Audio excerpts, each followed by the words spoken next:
Descubra o portal da Câmara Municipal de Macaé. Nele você encontra informações atualizadas, agendas e serviços ao cidadão.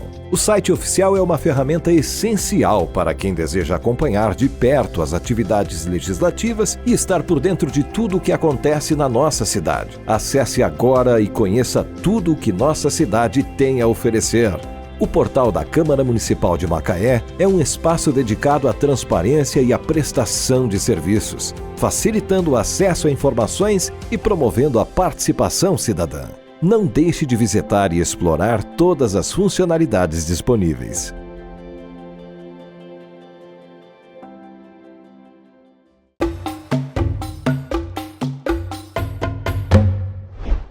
Olá, sejam bem-vindos a mais uma edição do programa Raízes, o programa que conta a história de quem faz parte da história de Macaé. Eu sou o Bruno Horta, você está na TV Câmara. TV Câmara você encontra em todas as redes sociais, no nosso tradicional arroba Câmara de Macaé. Está no Twitter, agora se chama X, está no Facebook, está no Instagram, então está muito fácil de achar aqui o Raízes e todos os programas da TV Câmara que são bem bacanas, além de acompanhar as sessões ao vivo todas as terças e quartas-feiras. Como esse aqui é o Raízes, eu estou recebendo hoje Paulo Moraes. Paulo, boa noite. É mais ou menos boa noite, né? Porque agora a galera vai assistir isso em qualquer horário. Qualquer horário, bom dia, boa tarde, boa noite, estou à disposição. A gente está gravando à noite, né? Então fica o boa noite, que é bem legal. Olha, quando eu cheguei aqui, você falou que me conhecia, mas na verdade, quando a gente começou a conversar, muita gente te conhece. E eu te conhecia sem saber que era você. É verdade. Então eu vou fazer a pergunta mais difícil do programa para a gente começar. Quem é o Paulo? Bem, eu sou ambientalista desde pequeno. Meu pai foi parte da primeira ONG do Brasil, no Rio de Janeiro, e ele repovoou a Floresta da Tijuca com borboletas. Então, desde pequenininho, eu me lembro que eu pegava aquelas lagartas junto com ele, ia para um viveiro, depois aquilo se passava pelo casulo, depois do casulo virava borboleta, tá? E quando eu vim para Macaé, eu procurei ver as pessoas que trabalham nessa área ambiental. Aí eu procurei o Fernando Marcelo, que foi secretário de Meio Ambiente, o Paulo Marim, que também foi secretário de Meio Ambiente, né? E o Rômulo Campos. Famoso Rômulo. E a gente tinha uma turma, né? E essa turma era uma turma que era ferrenha nessa questão ambiental. Nós tínhamos uma ONG chamada ANDA, Associação Macaense de Defesa Ambiental. Essa ONG, ela era uma sala, mas essa sala ficou muito pequena e eles pediram para ser lá na minha casa, lá nos Cavaleiros. Então, um dia, a gente recebeu um pedido de pessoas da Petrobras que estavam querendo denunciar um problema muito sério que ia ser feito em Macaé. Nós temos Cabiúnas. Sim. Cabiúnas ia ser aonde? No arquipélago de Santana. Mesmo? É. Isso lá atrás, quando estava instalando ali a parte de gás e de extração de petróleo. A proposta que eles trouxeram para a gente, aquele monte de papel vegetal cheio de plantas que naquela época não tinha o computador, e eles falaram que a proposta era essa. Então, a denúncia que a gente estava recebendo era que essa instalação da Petrobras lá no arquipélago ia prejudicar ou acabar. Ia destruir não é? Uma reserva. E a gente não tinha conhecimento, cara, sobre isso tecnicamente. Então, a gente teve a ajuda do Greenpeace alemão, a gente teve várias pessoas que nos ajudaram, entendeu? Para a gente estudar legislação ambiental que a gente não tinha no Brasil. Isso acontece no meio da década de 70, é isso? Não, isso foi em 83. Então já estava nos anos 80, o petróleo já era uma realidade. Sabia que tinha muito petróleo em Macaé. E quando a gente recebeu esses documentos para a gente lutar, já tinha sido gasto alguns milhões de dólares para fazer a tal da monoboia, né? E a gente entrou com uma ação contra a Petrobras e a gente ganhou isso. Foram 6 anos de luta, tá? Isso antes ainda de instalar o terminal Cabiúnas. Antes. Olha, que informação importante e pouca gente sabe, eu também não tinha essa informação. Poucas pessoas. A ideia inicial da Petrobras, quando ela estava chegando, era fazer o terminal Cabiúnas na Ilha de Santana. De repente na ilha que é a maior. E a gente chegou com aqueles documentos enormes, com os papéis vegetais, com os prédios enormes, com os tonéis também enormes para guardar o óleo, né? A gente ficou, que é isso? Que loucura, né? Que loucura é essa? Mas chegou uma hora, entendeu, que eu comecei a ficar com medo. Porque muito poder envolvido, muito dinheiro envolvido. Botaram fogo na minha casa. Mesmo? Tentaram matar minha mãe. Caramba, então, história pesada, hein? É, pesada. E aí eu comecei a ficar com medo, entendeu?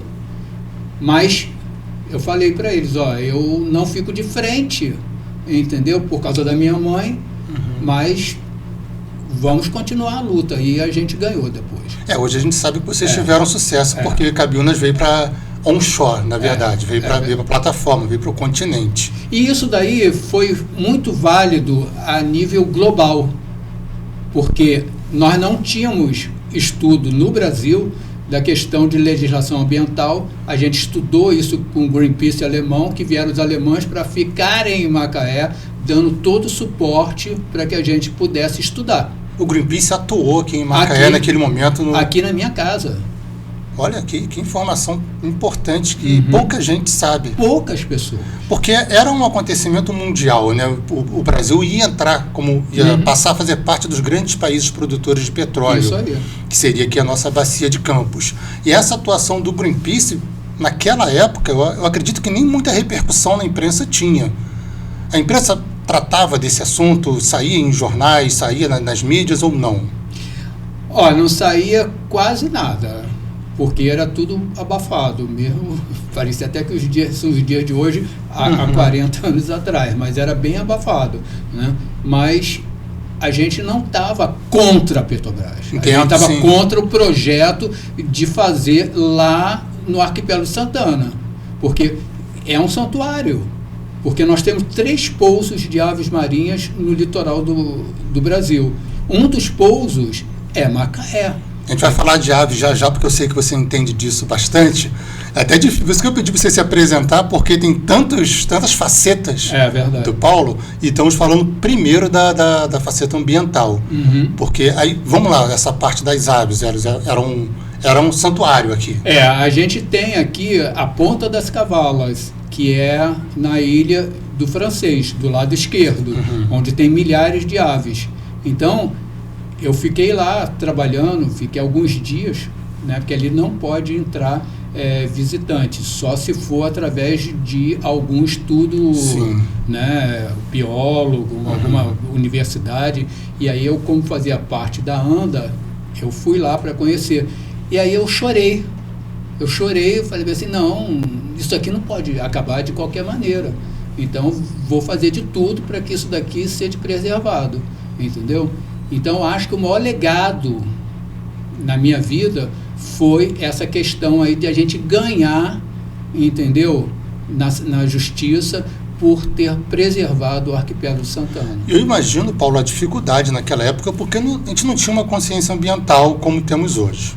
Apesar de muitas agressões ao meio ambiente que a gente ainda presencia e constata, a população não era engajada na defesa do meio ambiente. Se privilegiava o desenvolvimento acima do meio ambiente. Mas vocês não eram contra o desenvolvimento, não é isso? Não, de maneira alguma. Entendeu? A gente estava contra de um projeto errôneo que eles mesmos que denunciaram para a gente, porque a gente recebeu essa denúncia de funcionários da Petrobras. A gente não sabia disso. E você estava à frente de uma ONG, fazia parte de uma ONG. Associação Macaense de Defesa Ambiental, ANDA. Ela existe ainda? Não.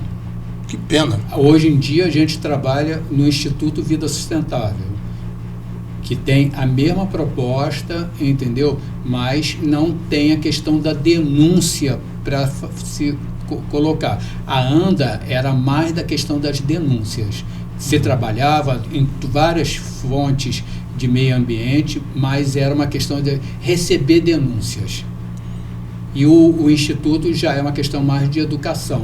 Ah, bacana. Mas o Instituto tem uma sede aqui em Macaé? Tem. Como é que funciona? Aqui perto, aqui na Conde de Araruama. Na Conde de Araruama? Uhum. E é fácil de achar quem quiser informações? Não, quem quiser só se fizer contato com a gente primeiro, porque para a gente continuar vivo, a gente tem que trabalhar, né? Sim. E o Instituto não dá dinheiro, dá só despesa, entendeu? Então a gente tem a sede aqui, entendeu? Que é um depósito, né? Que é onde a gente faz o projeto Pássaros do Brasil, que é ali que guarda-se todo o material, né? Mas esse projeto Pássaros do Brasil, o acervo é do Instituto Vida Sustentável, mas é um projeto da prefeitura, entendeu? Sim. A gente circula em todas as escolas municipais. O Instituto hoje, ele está atuando em alguma causa específica em Macaé? A gente agora está na causa de preservação de nascentes, porque a gente está tendo problema de água lá na serra, né? Então o que está sendo conversado entre eles, quase não tenho ido, né, em reuniões, por causa do trabalho, eu estou morando também na serra, é sobre a questão da preservação das nascentes que estão secando muito rápido. Qual é a conscientização que tem? A população, o dono das terras, das fazendas, eles têm essa conscientização de preservação? Olha, eu acho que teria que ter uma lei mais abrangente para que tenha um pagamento, né, de você vai ser dono dessa terra, mas essa terra tem tantas nascentes, elas têm que ser preservadas, ela não pode ser desmatada. E o que acontece é que a pessoa compra a fazenda, entendeu, que quer fazer pasto, né? Sim. Ela não quer preservar com a área verde, vai falar assim, que vou ganhar dinheiro com os royalties disso, daquilo, que não recebe nunca. Então as pessoas, eu quero fazer pasto, vou vender carne depois desse boi crescer. Então esse é o problema, entendeu? A gente está lutando contra a maré, mas teria que ter uma fiscalização maior.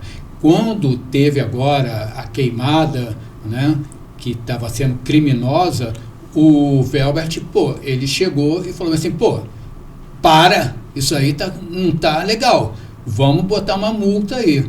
É o que eu soube. E aí diminuiu. Aconteceu a fiscalização. E eu vejo que o Velbert tem que ter uma fiscalização mais abrangente para que a gente possa preservar. Porque, por exemplo, aonde que vai ser Macaé daqui 20 anos?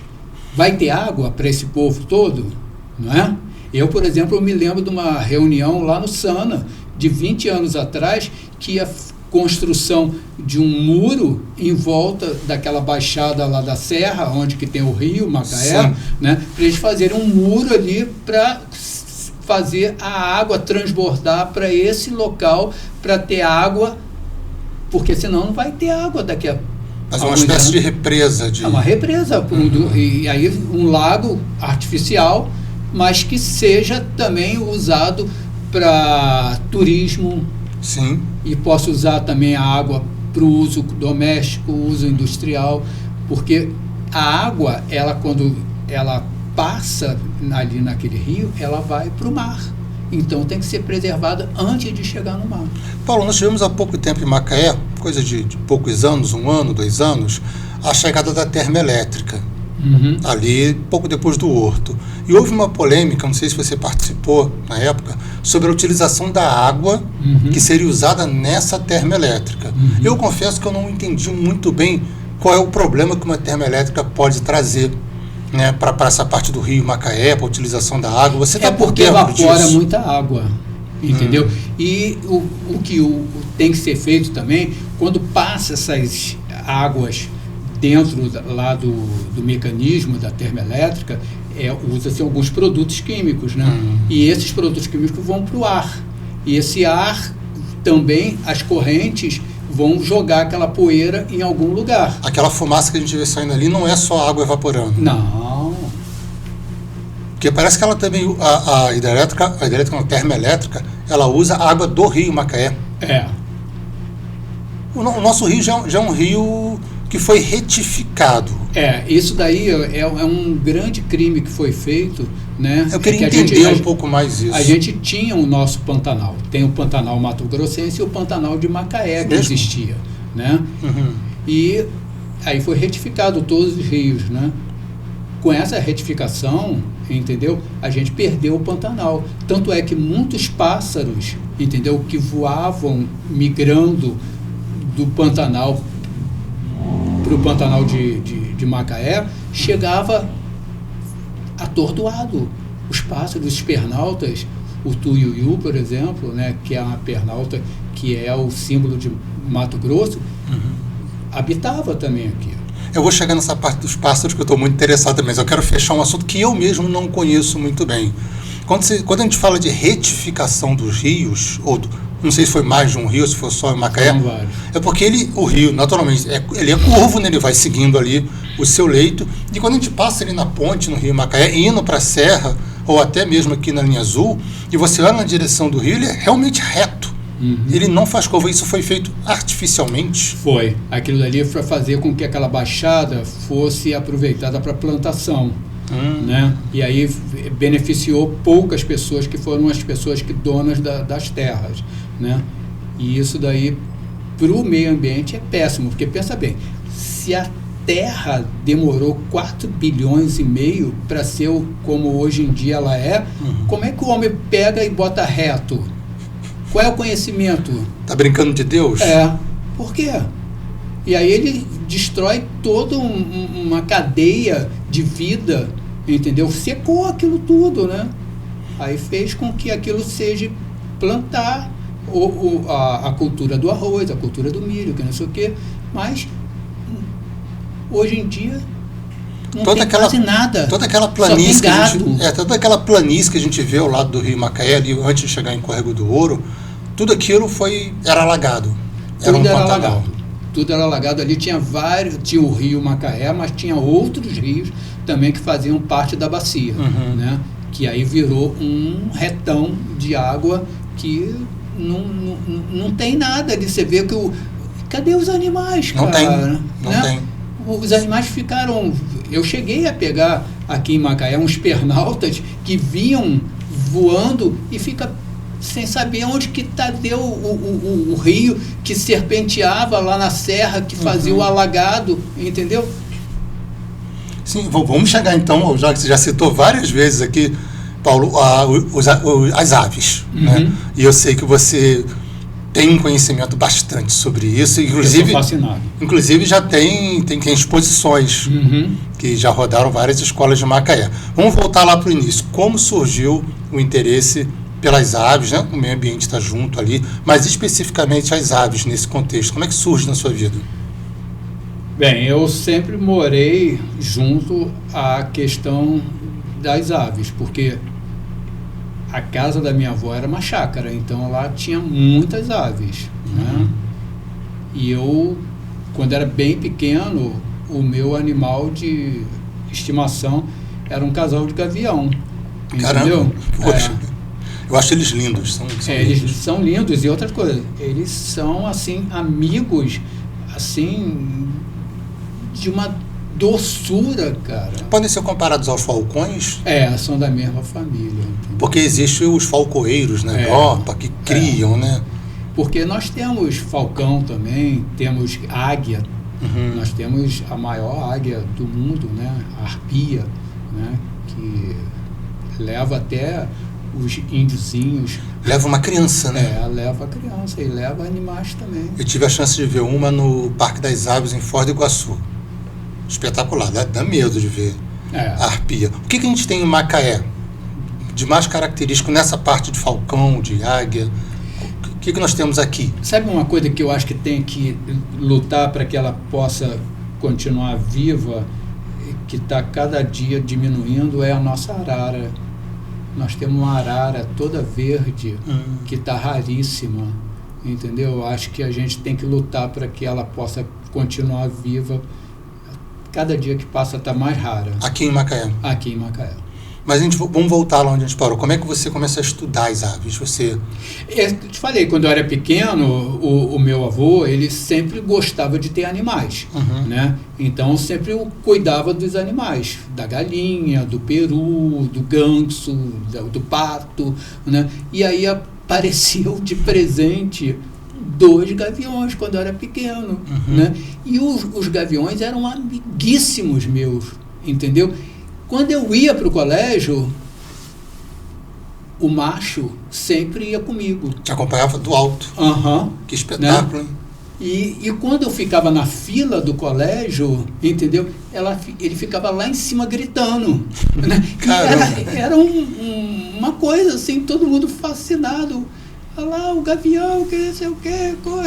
Porque viram um relacionamento, né? Não é um animal de estimação, acho que a gente não pode chamar de animal de estimação, mas existe um laço ali. Tinha uma relação, né, de amizade. Agora, esse gavião, o meu tio falou, bem assim, o dia que ele for bicar você tem que dar um tapa nele.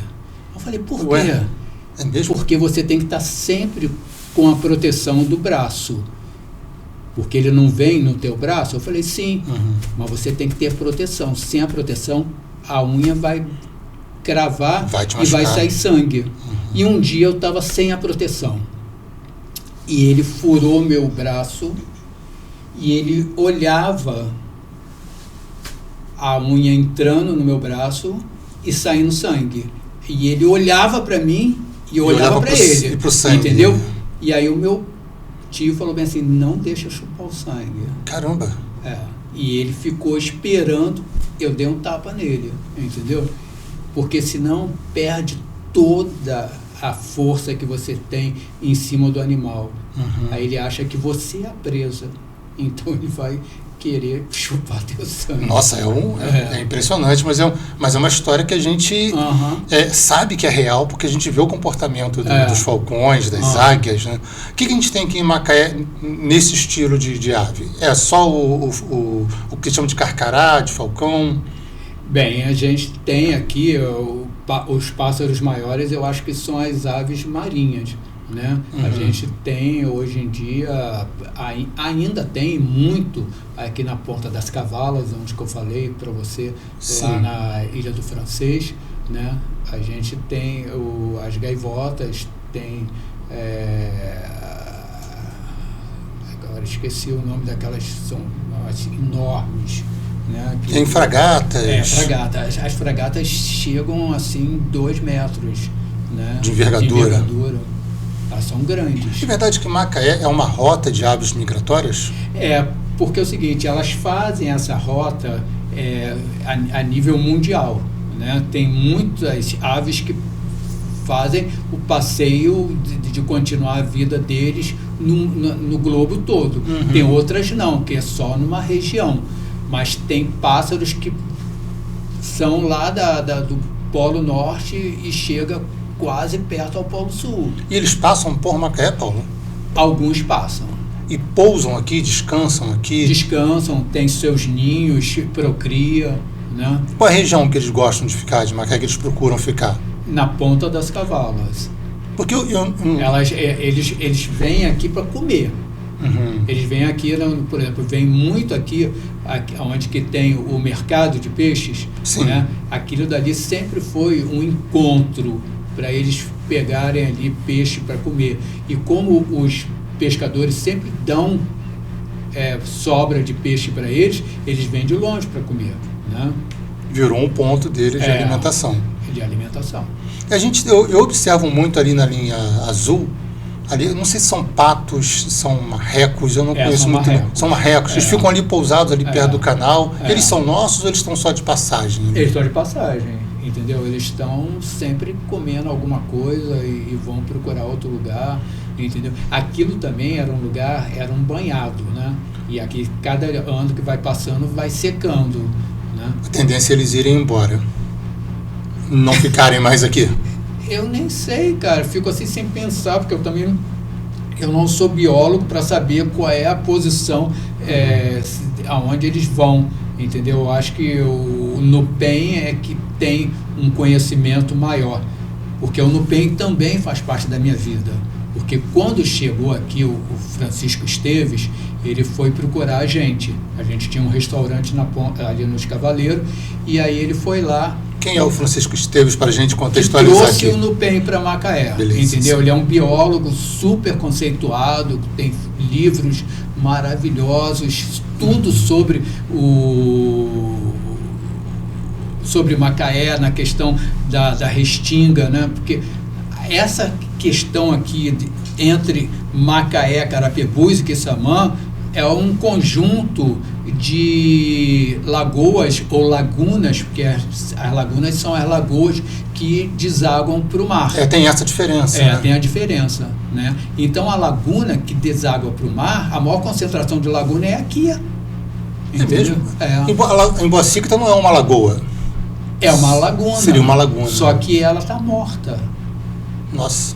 Ela está morta, porque mexeram tanto nela que ela não deságua normalmente. Tem que abrir um canal extravasor, porque não dá, cara. Se ficar alagando mesmo, as pessoas ficam... olha que doideira. Na época que eu trabalhava na Secretaria de Meio Ambiente, as pessoas reclamavam: a minha casa está sendo alagada e está entrando água dentro da minha casa, vocês têm que resolver.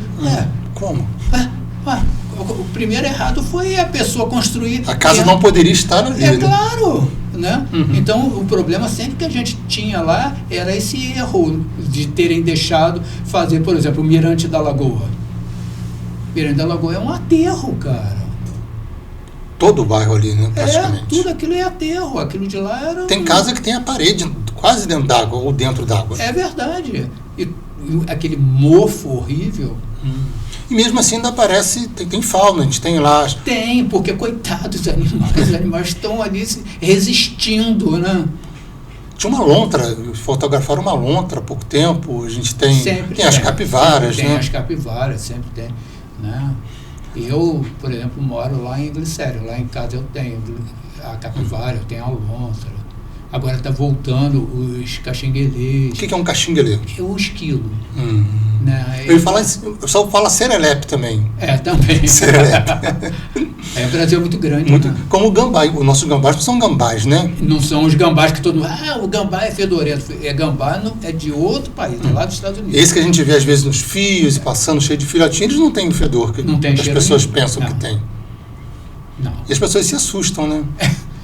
Porque é uma lenda também, né? As pessoas criam uma coisa na cabeça, vou matar porque isso daí fede, que não sei o quê. Não é nada disso. Nada disso. Deixa eu caminhar agora na sua exposição, porque isso eu fiquei muito, muito animado de saber, porque eu adoro arte, adoro museu, adoro galeria.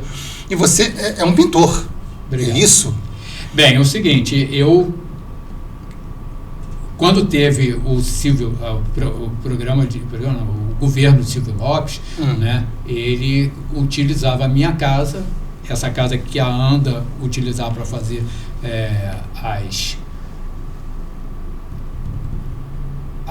as tais exposições, que não sei o quê, e a casa, entendeu? Ela fez com que abrisse um caminho cultural para mim. Eu já era DJ. Ainda tem esse lado seu que a gente precisa falar sobre isso também. Que eu vim por causa disso. Para ser DJ do tênis clube, que o tênis clube estava fechado, porque teve um problema com o Emílio Santiago. Caramba. Emílio Santiago entrou com uma ação contra o tênis clube ficou fechado, e eles precisavam de uma atração que não fosse daqui. Tá? Aí chamaram o meu irmão para montar uma boate que nem nos moldes da boate do meu irmão, que tinha lá no Costa Brava, lá no Rio. E aí o filho do presidente, o Leonardo, pediu que a gente trouxesse a proposta lá do Costa Brava para o tênis clube. A estrutura e a forma. Mas só que era uma coisa maior, que não sei o quê, entendeu? Quem bancou tudo foi meu tio. E tinha um nome, qual era o nome? Starship. Starship. De vez em quando eu faço uma festa relembrando. Starship não é o nome de uma banda também? Também, Starship. Starship é uma banda de rock, um pop arena, rock, que sim, não sei o quê, isso. Né? Americana também. Isso aí. Mas a gente acabou entrando em vários assuntos, né?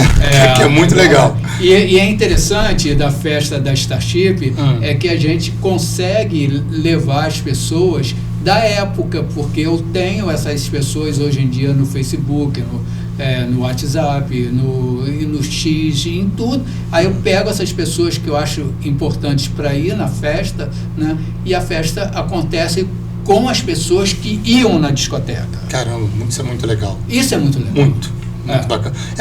A Starship, quando nasce no Rio de Janeiro, não é isso? E ela tá aí nos anos 70. Anos 70. O que ela tocava nos anos 70? Cara... Era disco music? Era, mas só que meu irmão sempre foi roqueiro. Ele era empresário de bandas de rock, então tudo que na boate tocava dele sempre tinha uma pegada de rock. Então, eu quando tive banda também que eu cantava... Você teve banda de rock? Caraca, tem muita história pra gente. Esse programa vai render uns 5. Muito legal. Eu adoro rock, minha formação é de rock também. Que legal. Eu tento tocar teclado, mas sou esforçado, mas não tenho talento. Eu faço porque eu gosto de reproduzir as músicas que dos anos 70, 80 a gente ouvia. Mas você tinha uma banda que chegou a gravar, chegou a se apresentar por aí? Sim, e olha que coisa legal, é que meu irmão conhecia uns diretores da Warner, né? Aí o meu irmão falou bem assim, eu vou levar você lá na Warner para você cantar. Aí eu fui lá. Aí o cara falou bem assim, eu quero você fazendo apresentações lá no interior de São Paulo. No início de carreira ali. Aí eu era menor de idade. Complicou. E eu estava estudando, né? E a minha mãe não queria nada disso. Queria que eu estudasse. Sim. Né? Mas só que o cara me bancou durante um bom tempo. Né? Aí começou a Starship. Ele te colocou numa banda? Não. Olha que coisa diferente. Eu era DJ, mas era o único DJ que cantava no Brasil. Como assim? Eu falava para as pessoas, entendeu? E daqui a pouco eu começava a cantar. A música estava tocando e eu cantava. Junto com o intérprete ali, com o disco. Aí com isso começou a aparecer convites para eu... Era um diferencial. Era um diferencial. Como era o DJ daquela época? O DJ era com vinil. Não era eletrônico. Entendeu? Você tinha que ter uma calma, cara. Porque pensa bem, você está conversando com milhares de pessoas e aí você fala uma porção de coisa e você está segurando o disco ali na agulha, já você vai mexendo para você botar a música próxima. Para ele entrar na batida certa. E às vezes não é nem a questão da batida, mas é a questão de um grito que vai abrir a próxima música. Que vai trocar. E se você tremer, aí você perde a sequência. E ao vivo não tem como voltar atrás. Não tem, cara. E isso faz toda a diferença de um grande DJ e de um DJ que não se destaca, né? E a Starship levava muita gente para as festas. Muito, cara. O tênis clube ficava lotado. Era muita gente. O DJ ele tem que saber, eu vejo de duas formas, o que as pessoas gostam de ouvir e o que as pessoas precisam ouvir e conhecer. Você caminhava desses dois, ou você gostava de apresentar novidades, ou você tocava o que o pessoal já estava acostumado? Não, a gente era diferente. Como é que era isso? A nossa pegada era mais rock, e aí já estava entrando a disco music, e a disco music ela sempre fazia parte da Starship, mas não era comigo. Você era o DJ do rock? Do rock. E tocava o que? Duran Duran, Dire Straits? Mais Dire Straits, Rolling Stones, né, o Steely Dan. Pô, né? Bacana. Tinha Doobie Brothers. Doobie Brothers. E essas bandas todas dos anos 70 de rock, o Led Zeppelin. Led Zeppelin tocava, porque é um pouco mais pesado. Led Zeppelin, né? Então eu tinha uma voz. Que maneiro. Não é qualquer um para cantar Led Zeppelin no microfone para milhares de pessoas ouvindo. É verdade. O que o Macaé gostava de ouvir naquela época?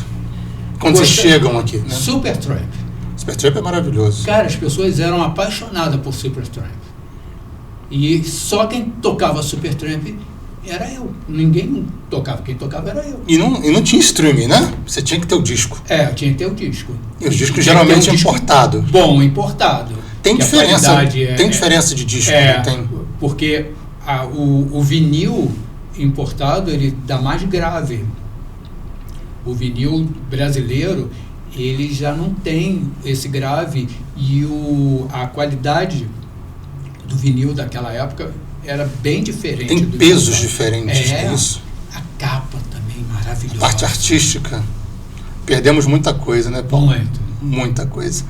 E a galera de Macaé gostava de Supertramp, mas Supertramp tocava nas rádios? Ou só tocava no Starship? Cara, para te falar a verdade, o Supertramp foi apresentado por pessoas daqui, entendeu? As pessoas falavam assim, eu quero Supertramp. Eu falava assim, Supertramp? Deixa eu ver o que é isso.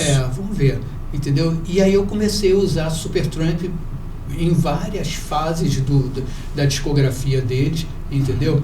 E eu utilizava uma música deles, que é uma música que ela tem mais ou menos uns 11 minutos, mas só que tem uma batida, entendeu? Que a gente pegava, eram 2 discos do Supertramp para usar essa música. 2 discos iguais. Iguais, para a gente pegar aquela parte que é dançante. Sim. Entendeu? E a gente ia fazendo a mixagem. Mas só que o final da música era uma sinfonia. Caramba. Então a gente fechava sempre com essa música do Supertramp e usava também música clássica. Encerrava para encerrar o baile, por exemplo. Para acalmar também. Porque quando tinha algum problema de muita gente ter um problema, um tumulto, né? É o que o diretor da Warner falou. Você tem que botar música clássica. Para segurar o... Você não pode tirar a música, mas você tem uma ameaça de briga e tal. E aí a gente utilizava sempre Vênus de Holst, que é um compositor clássico, né? Mas através do Tomita, que é um tecladista japonês, que ele sabia utilizar as frequências para acalmar as pessoas. Isso funciona? Muito, fato, verdade. Muito. Eu fui criado assim com essa questão de música e a minha família também utilizou frequências para os bebês. Existe musicoterapia, né? É isso aí. As frequências e eu musicais. trabalhei também um tempo junto com um musicoterapeuta daqui, né? E a gente sempre falava, ele era o tecladista da minha banda e a gente sempre falava das frequências, entendeu? Tanto é que os cantos gregorianos é uma frequência para acalmar. Eles trabalham dentro de sintonia com a nossa mente, não é isso? E houve uma transição dos bailes para rádio. Você chegou a trabalhar em rádio? Eu trabalhei fazendo um programa que, como eu era DJ, né, as pessoas me procuraram para eu fazer um programa assim diferente, porque estava tendo muito suicídio. Caramba. Aqui. Aqui em Macaé?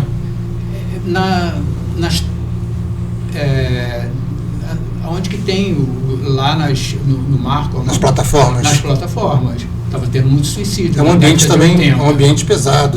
As pessoas ficavam confinadas, né? E isso estava tendo um problema sério para a Petrobras e para todas as empresas que trabalhavam junto com a Petrobras.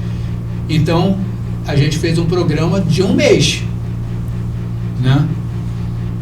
Era uma espécie de tratamento também. Era um programa chamado Rádio Experiência, que era o nome de uma música do Milton Nascimento. A gente teve que pegar a autorização do Milton para a gente utilizar o nome. Tá?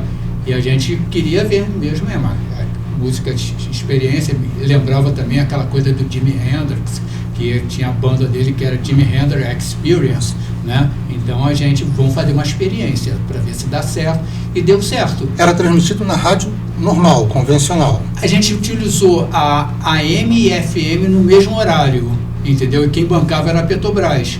A rádio comercial, ela bancava um horário ali. A Petrobras comprava aquele horário e aquilo era transmitido em todas as plataformas e todos os lares de Macaé.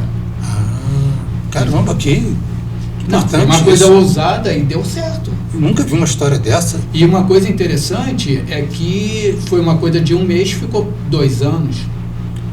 Era um projeto de 1 mês. Ficou 2 anos. Porque os resultados certamente apareceram. E não deu continuidade porque teve briga de vaidade entre a equipe.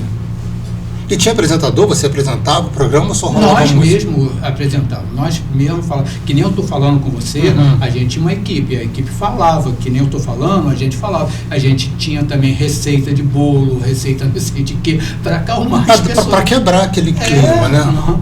E a gente utilizava muito rock progressivo, porque o rock progressivo tem muita coisa que dá para acalmar. Por exemplo, o Michael Oldfield. O Michael Oldfield é um cara que ele produz música que dá uma sonolência, ou então você entra em nirvana, né? Dá aquele contato com o seu isso interior e você entra num estado de reflexivo, né? É verdade. E que te traz um pouco de paz. Agora, você está entendeu o que eu estou falando? Porque você também faz parte das décadas que eu estou te dando toque. As idades são parecidas. Você também gosta disso, porque essa conversa que eu estou tendo com você, muitas pessoas não vão entender.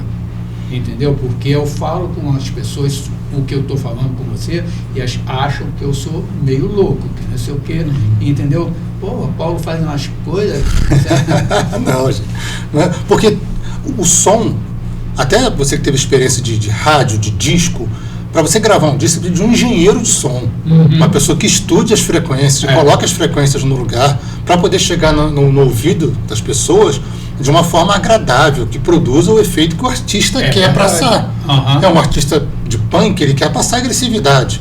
É um Yes, é um Marillion, ele quer passar tranquilidade, contemplativo, e isso é muito importante. E é onde eu queria chegar e te perguntar, o DJ precisa muito dessa sensibilidade, né?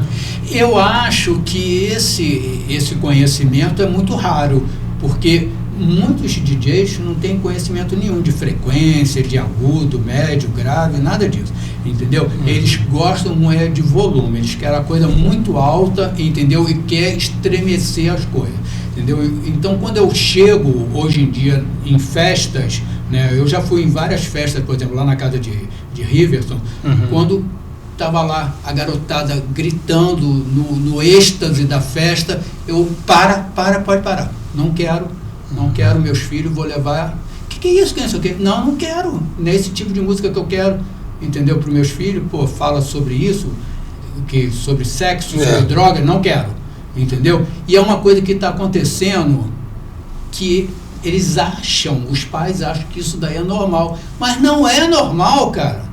Esse negócio de droga e sexo para a criança ficar ouvindo, isso não é normal. A música é muito mais poderosa do que a gente imagina, pro bem e pro mal. É claro, tá doido, cara. Você acredita que essas mensagens, até que falam de subliminares nas músicas, elas existem, elas funcionam? Muito. E é proposital? É proposital. Proposital sempre pro mal. Pro bem é difícil. Você sabe de algum caso, de alguma coisa que já saiu na imprensa, que já foi divulgado? Ou isso fica, essa informação não aparece assim? Por exemplo, essas festas que estavam acontecendo nos Estados Unidos, né, que grandes celebridades que estavam morrendo, né, isso daí eram rituais satânicos com música, né? É um efeito hipnótico, né? E vai fazendo as pessoas achando que aquilo de lá é normal. Não é normal, gente. Não é normal. Entendeu? Tanto é que agora você vai ver que vão ser presos milhares de pessoas e celebridades que estão envolvidas nesse... Eu acompanhei uma coisa muito feia, muito ruim. Pesado. A música é muito poderosa, né? A arte ela é muito poderosa. Principalmente a música. Que a música, por exemplo, a pintura, ela te leva em campos sensoriais, mas é você que está vendo, né? Agora a música, ela está abrangendo todos, não é um só. Uma vibração coletiva. A gente até tinha que falar também da sua parte pintura, não sei se vamos conseguir tempo, mas é o que eu falo aqui no Raízes, Paulo. A gente não vai esgotar a nossa conversa hoje. A gente vai precisar voltar para continuar a falar, porque tem muita coisa ainda para a gente conversar. E eu quero falar também sobre o meu estudo de farmácia fitoterápica, porque eu também estudei farmácia. Então, você falou raízes, então eu uso muita questão aí na minha alimentação com plantas. Eu uso muita raiz de cúrcuma, né? A raiz de Você cúrcuma. produz? Eu produzo, mas é para mim, é coisa do meu quintal, né? E às vezes eu tenho até que comprar porque eu faço para as pessoas usarem, né? Porque é um poder anti-inflamatório fantástico. É uma espécie de homeopatia ou não? Não, é uma produção homeopatia. mesmo. Homeopatia é uma questão minúscula da partícula ali, que geralmente são tinturas, né? Mas é a alimentação natural, entendeu? Eu, por exemplo, uso a raiz de cúrcuma, ela ralada não, eu boto ela no liquidificador, depois boto azeite, depois eu boto vinagre de maçã, eu boto sal, mas tem que ser um sal que tenha sais minerais, porque o sal que as pessoas usam não serve para nada, só serve para salgar, né? E aí, como é que você chegou nessa de farmácia? Por causa da minha avó, que era índia. Caramba, não sei se eu posso chamar de farmácia de manipulação, mas uma manipulação caseira. Eu também trabalhei com a primeira farmácia de manipulação daqui de Macaé, que era do Adriano, que hoje em dia ele faz uma deliciosa cerveja, mas infelizmente ele faz lá fora do Brasil. Ah, não é aqui? Não, mas foi durante muito, muito tempo. E eu gosto de tudo muito natural, eu não gosto de química, entendeu? A química que bota a pessoa no futuro fica dependente daquilo, entendeu? Mas tem toda a lógica, né? Com a sua formação ali de meio ambiente, com o seu interesse pelas artes, é muito normal que você chegue nesse entendimento e que você passe pra gente, né? Que a gente entenda isso também, da importância de ter medicamentos naturais. Eu acho que as pessoas têm que prestar mais atenção do que está comendo, porque, por exemplo, hoje em dia eu vejo em todas as salas de aula que eu dou aula o crescimento do autismo. É uma realidade, né? É uma realidade e é muito perigoso. Preocupante? É preocupante porque o Dr. Cícero Coimbra, que é o maior conhecedor de autismo do mundo, ele fala que daqui a uns 20 anos metade da população vai ser autista. Mas isso você acredita que por quê? Por que isso está acontecendo? Alimentação transgênica, alimentação feita em laboratório, que vai fazer no futuro algum problema, entendeu? O uso de drogas, né? E é esse o problema que a humanidade está. Você é professor, Paulo? Eu sou professor de educação ambiental. De educação ambiental na rede municipal de Macaé? Em atividade, você está dando aula? Como é que você está vendo a cabeça dessas crianças para o meio ambiente? Cara, eu fico tão contente, cara. Mesmo? Eu fico tão contente porque eu já dou aula já há muito tempo, né? E esses dias parou um jovem senhor e aí falou assim: professor? Eu falei: oi. Eu fui teu aluno. Caramba. Aí nos abraçamos, falamos que não sei o quê. Aí ele falou assim: ó, tudo que você falou para mim, eu falo para meus filhos. Ele tá grande já então, adulto? Você passou a sua mensagem? Sobre essa questão de preservação dos animais e das plantas e dos minerais, né? Você está dando aula em qual segmento? Primeiro segmento, segundo segmento? Todos. Eu dou aula geral. até na faculdade. Caramba. Eu dou desde o jardim de infância até a formação. Você acha que a gente pode ter esperança de vamos ter daqui a 10 anos uma sociedade mais consciente? Eu acho que os governantes, né, que eles não estão muito afim de que a população tenha um conhecimento maior, porque eu vejo o conhecimento caindo, a qualidade, porque o que você estudou, o que eu estudei, o conhecimento hoje em dia não abrange o que a gente está conversando. Você não acha que existe também na sociedade uma cobrança para que esses jovens que vão chegar no mercado de trabalho, que eles sejam levados, direcionados a serem empreendedores, profissionais liberais e esqueça também dessa consciência ambiental? Também tem. Tem. O negócio essa luta economia, essa luta da economia com o meio ambiente. E as pessoas esquecem que precisa viver. Né? As pessoas têm que continuar vivendo e não ter uma vida se arrastando. Né? Porque, por exemplo, eu vou fazer 70 anos.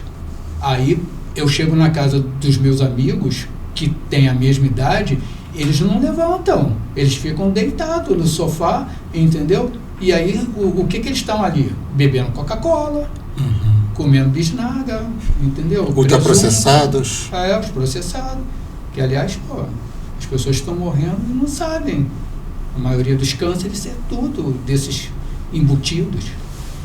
Paulo, maravilhoso. Infelizmente a gente está chegando naquele horário que a gente precisa caminhar para o final, até porque eu sempre falo aqui no final de todo o programa que, como a gente conta história, eu também sou professor de história. Que legal, sim, cara. Me formei na FAFIMA. E um conceito que eu recebi há muito tempo atrás de um professor meu, tem uma frase que não faz sentido pra gente, que é o fim da história. Porque a história não tem fim. É verdade.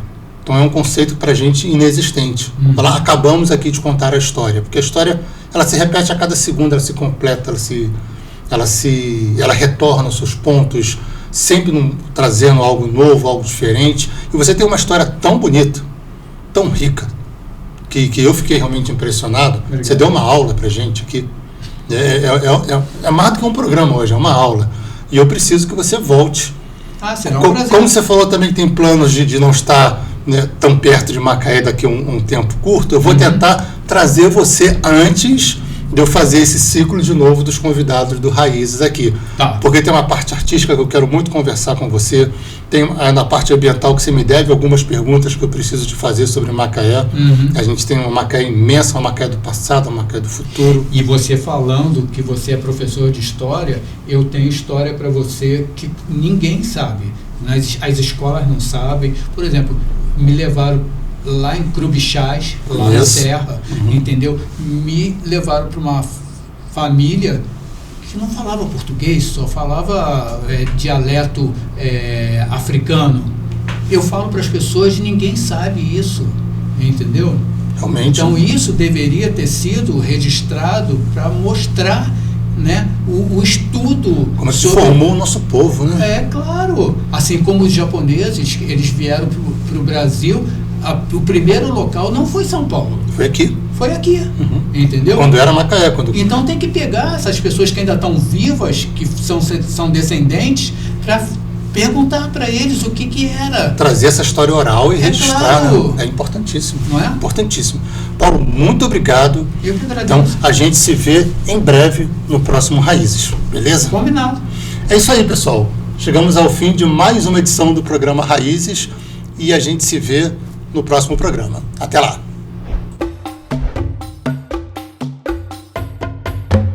Descubra o portal da Câmara Municipal de Macaé. Nele você encontra informações atualizadas, agendas e serviços ao cidadão. O site oficial é uma ferramenta essencial para quem deseja acompanhar de perto as atividades legislativas e estar por dentro de tudo o que acontece na nossa cidade. Acesse agora e conheça tudo o que nossa cidade tem a oferecer. O portal da Câmara Municipal de Macaé é um espaço dedicado à transparência e à prestação de serviços, facilitando o acesso a informações e promovendo a participação cidadã. Não deixe de visitar e explorar todas as funcionalidades disponíveis.